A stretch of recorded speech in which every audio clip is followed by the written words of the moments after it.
अंधेरी रात थी। हल्की हवा चल रही थी। चारों तरफ सन्नाटा पसरा था। रामलाल अपने खेत से लौट रहा था। रामलाल धीरे धीरे चलते हुए बड़बड़ाने लगता है। अरे ये का जीना है भैया, 30 साल से ज्यादा हो गए लेकिन आज तक शादी ना हो पाई। एक से एक ठाट वाली लड़कियां आई, लेकिन जब भी उनसे मिलने गए तो हमारा चेहरा देख के ऐसे भागी जैसे हम कोई कर्जा वसूलने आए हो। रामलाल थोड़ी देर रुकता है। अरे हमरा नाम रामलाल है। अगर हम मुंबई चले जाएं तो सुपरस्टार बन जाएं। हम भी किसी सलमान खान से कम नहीं हैं। अचानक झाड़ियों से कुछ आवाज आती है। रामलाल चौकन्ना होकर इधर उधर देखने लगता है। दैया रे, ये कौन है? कौनो जंगली सुअर तो नहीं? तभी उसकी नजर झाड़ियों में पड़ी एक चमकती हुई पायल पर जाती है। रामलाल आगे बढ़कर पायल को गौर से देखते हुए कहता है, अरे ये जंगल में पायल कैसे आई? यहाँ तो कोई आता जाता भी नहीं। जैसे वो पायल को उठाने के लिए हाथ बढ़ाता है, अचानक तेज हवा चलने लगती है। डरावनी आवाजें गूंजने लगती हैं। अरे दैया, ये क्या हो रहा है? तभी चारों ओर रंग बिरंगी कड़कती बिजली चमकती है और एक भयंकर चुड़ैल प्रकट हो जाती है। चुड़ैल मदमस्त अंदाज में इठलाती हुई रामलाल के पास आती है। अरे ओ मेरे मखना, तूने पायल उठाई ली। अब तो तू मेरा मंगेतर हो गया। अरे चुड़ैल, दैया रे दैया, ये तो चुड़ैल है। अरे हमको माफ कर दे चुड़ैल। चुड़ैल और करीब आती है। उसकी आंखों में प्यार झलकता है। काहे डर रहा है मेरे राजा? तू तो अब मेरा होने वाला पति है। अरे भाग चुड़ैल, हम 30 साल के हो गए हैं। चाहे हम कुंवारे मर जाएं, लेकिन हम चुड़ैल से शादी नहीं करेंगे। हाँ। चुड़ैल मुस्कुराकर रामलाल के कंधे पर हाथ रख देती है। अरे मेरे मखना, मेरी सुंदरता में क्या कमी है? अरे तूने खुद अपना चेहरा कभी शीशे में देखा है?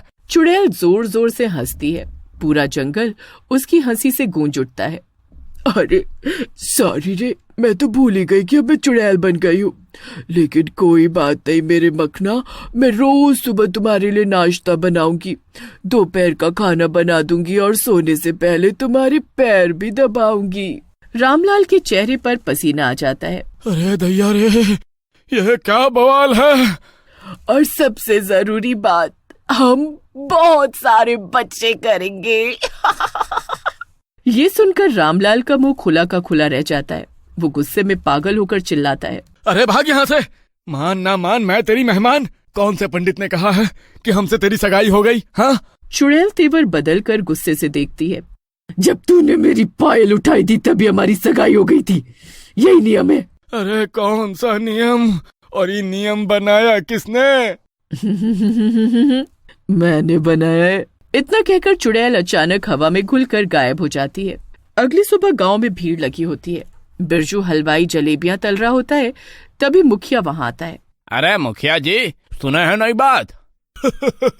क्या हुआ रे? तेरी दादी मर गई क्या? अरे शुभ शुभ बोलिए मुखिया जी। अरे तो 150 साल की हो गई है, क्या अब भी जीने की इच्छा है? अरे वो सब छोड़िए।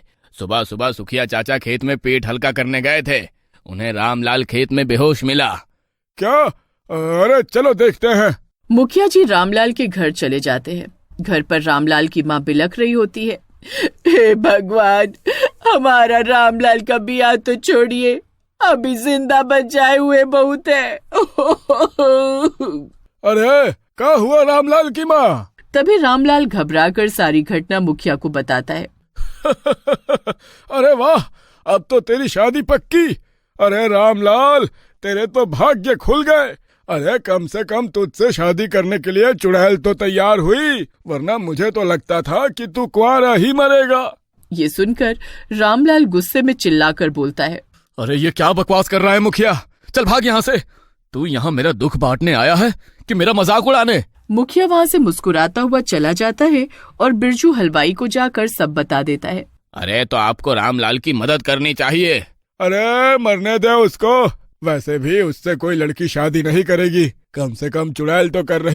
यही बात पास में खड़ी फुलवा मौसी सब सुन लेती है और चिल्लाती हुई कहती है, अरे वाह, रामलाल को आखिरकार किसी लड़की ने तो पसंद किया, फिर वो चाहे चुड़ैल ही क्यों ना हो, रामलाल की तो बल्ले बल्ले। कुछ ही देर में रात हो जाती है। गांव में चारों ओर सन्नाटा फैल जाता है। रामलाल डरा सहमा गांव के बाहर पीपल के पेड़ के पास खड़ा होता है कि तभी उसके सामने चुड़ैल लाल साड़ी पहने इठलाते प्रकट हो जाती है। रामलाल पसीने पसीने डर के मारे कांपने लगता है। चुड़ैल शरारती अंदाज में, मेरे राजा, अब तो मेरी मांग में तेरा नाम लिख चुका है, कब कर रहे हो शादी? देखो देखो चुड़ैल जी, मेरी शादी का कोई इरादा नहीं है और चुड़ैल से ब्याह करने से अच्छा मैं कुंवारा ही मर जाऊं। हाँ। तभी चुड़ैल का चेहरा गंभीर हो जाता है। अगर तू मुझसे शादी नहीं करेगा तो मैं पूरे गांव को खत्म कर दूंगी। अरे चुड़ैल जी, हमसे शादी मत करवाओ, बाकी जो चाहे कर लो। चुड़ैल उसकी बात अनसुनी करके हवा में गायब हो जाती है। अगले दिन बिरजू हलवाई कढ़ाई में गरम गरम जलेबियां तल रहा होता है। अरे फुलवा मौसी, आज देखो कितनी मीठी जलेबियां बनी हैं, चख कर बताओ। इसमें चखने की क्या बात है बिरजू, जब तक सुबह सुबह तेरी जलेबी ना चख लूं तब तक तो मेरा दिन ही नहीं बनता। चल जल्दी से गरम गरम जलेबी निकाल, मेरे मुंह में तो पानी आ रहा है। अरे थोड़ा रुको फुलवा मौसी, कहीं अपनी लाल जलेबी की चाशनी में मत टपका देना, नहीं तो मेरी सारी जलेबी खराब हो जाएगी। बकवास मत कर, जल्दी से जलेबी निकाल। तभी हवा अचानक ठंडी हो जाती है। अचानक वहाँ चुड़ैल प्रकट हो जाती है। चुड़ैल मुस्कुराकर बिरजू से कहती है, मेरे राजा, क्या तुम मुझसे शादी करेगा? अरे चुड़ैल जी, अरे हम तो शादी के लायक ही नहीं हैं। अच्छा, तू तो मरने के लायक है। और उसकी गर्दन दबोचकर उसका खून पी जाती है।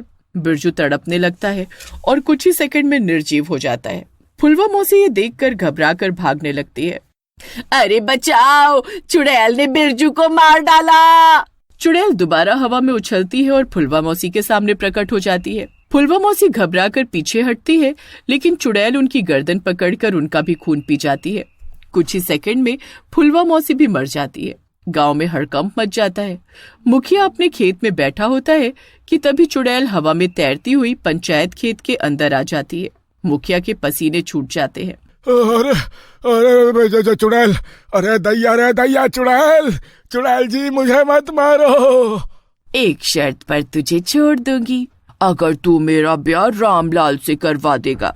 मुखिया डरते हुए चुड़ैल से बोलता है। अरे चुड़ैल जी, आखिर आपको रामलाल में ऐसा क्या दिख गया कि आप उससे ही ब्याह करना चाहती हैं? क्योंकि रामलाल की शक्ल मेरे मंगेतर से मिलती है।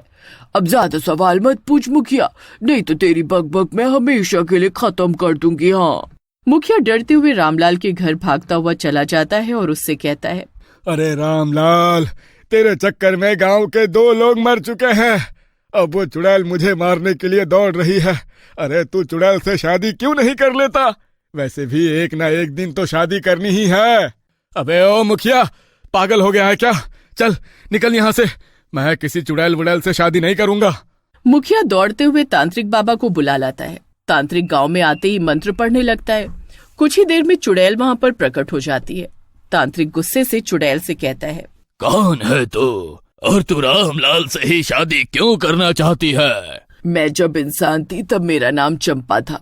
मैं गांव के एक लड़के से प्यार करती थी, लेकिन वो मुझे अपना दोस्त मानता था। उसने मुझे एक पायल गिफ्ट की थी। जब उसने मुझसे शादी से इनकार कर दिया तब मैंने गुस्से में वही पायल झाड़ियों में फेंक दी थी और उससे कहा कि मैंने तुझे मन से अपना मंगेतर मान लिया है, अब यही पायल तुझे उठानी होगी। मगर वो चला गया।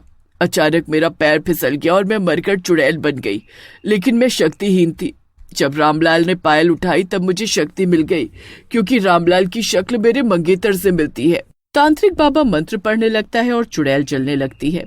मेरा प्यार अधूरा रह गया, मैं अब मुक्त हो रही हूँ।